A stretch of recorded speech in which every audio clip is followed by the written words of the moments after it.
Good day! Here are the stories for the Manila Times for Friday, January 21, 2022, brought to you by Wilkin Depot, the country's leading home improvement and construction supplies retailer. Shop conveniently 24/7 with the Wilkin online store. Just go to shop.wilkin.com.ph. Presidential Advisor for Entrepreneurship Jose Maria Joy Concepcion III on Thursday called for the relaxing of COVID-19 testing and quarantine requirements for international travel, saying it would invigorate the economy. Concepcion, the founder of Go Negosyo, said the use of facility-based quarantine and reverse transcription polymerase chain reaction or RT-PCR tests should be reviewed. Vice President Maria Leonor Leni Robredo is confident that the Bicol region will support her presidential bid. Robredo made the statement after the camp of her presidential rival, former Senator Ferdinand Bongbong Marcos Jr., said at least 11 mayors in Camarines Sur were backing him. She said that in 2016, while she was running for vice president, almost no big politician in Bicol supported her. But of the 5 Bicolanos running for the position, she still got almost 70% of the Bicolano vote. Select drugstores and private clinics in Metro Manila doubled as vaccination sites for COVID-19 booster shots starting Thursday as the government tried out its new approach to get more people protected against the virus. During the launch of Res Bakuna sa Botica at the Watson's Pharmacy at the SM Supercenter in Pasig City, National Task Force Against COVID-19 Chief Implementer and Vaccine Czar Carlito Galvez Jr. acknowledged that the government is way below its target of having 75 million individuals jabbed with the booster shot. Galvez said only 5 million boosters have been administered so far. A week away from his first tournament in 2022, world number 5 pole vaulter Ernest John Obiena said he is not 100% physically and mentally. In a roundtable interview with the Manila Times on Thursday, he said he will take part in the INIT indoor meeting in Karlsruhe, Germany on January 28. A week ago, Obiena went under the knife to clean his meniscus and remove the screw that was placed in his knee during an anterior cruciate ligament reconstruction procedure in 2017. It is the stress from his run-in with this national federation, the Philippine Athletics Track and Field Association, that is affecting his preparations for the indoor meet.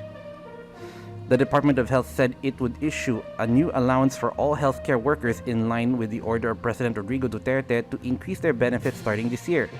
The one COVID-19 allowance will supersede the special risk allowance for healthcare workers directly exposed to COVID-19 patients and other benefits such as active hazard duty pay, meal accommodation, and transportation allowance, which are only given to a limited number of healthcare workers.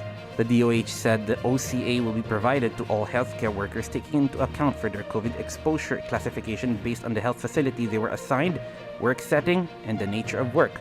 Those considered high risk for exposure will receive 9,000 pesos per month, while those under moderate and low risk will be given 6,000 pesos and 3,000 pesos respectively. The DOH has urged public and private health facilities to comply with the OCA guidelines to prevent miscommunication. The guidelines are being looked over by the Department of Budget and Management. The tandem of former Senator Ferdinand Bongbong Marcos Jr. and Davao City Mayor Sara Duterte Carpio on Thursday released their senatorial lineup, which included former members of President Rodrigo Duterte's government.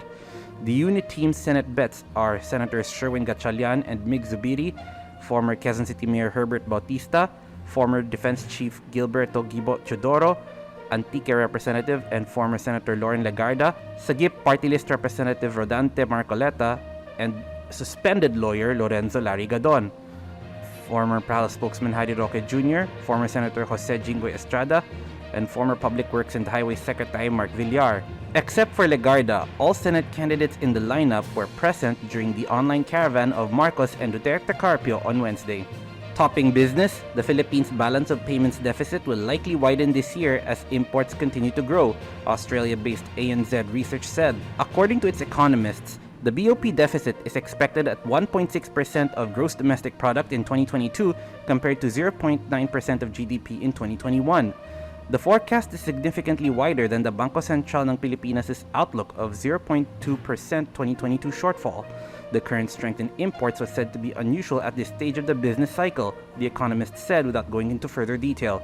Latest BOP data shows that following jumps in all major commodity groups, goods imports increased by 30.2% to $77.2 billion in the first 9 months of 2021. As a result, the merchandise trade deficit grew by 50.6% to $36.6 billion from $24.3 billion. Rigoberto Tiglao and Ruben Torres are today's front page columnists. Tiglao calls on media outlets to rid themselves of red reporters, while Torres tackles the no vax, no ride rules of the government.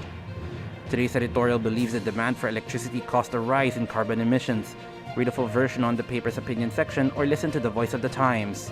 For more news and information, get a copy of the Manila Times on print, subscribe to its digital edition, or log on to www.manilatimes.net. Follow us on Twitter, Facebook, or Instagram, and keep up with the Times. On behalf of the Manila Times, this is Arik John Sequo reporting. Have a safe Friday ahead.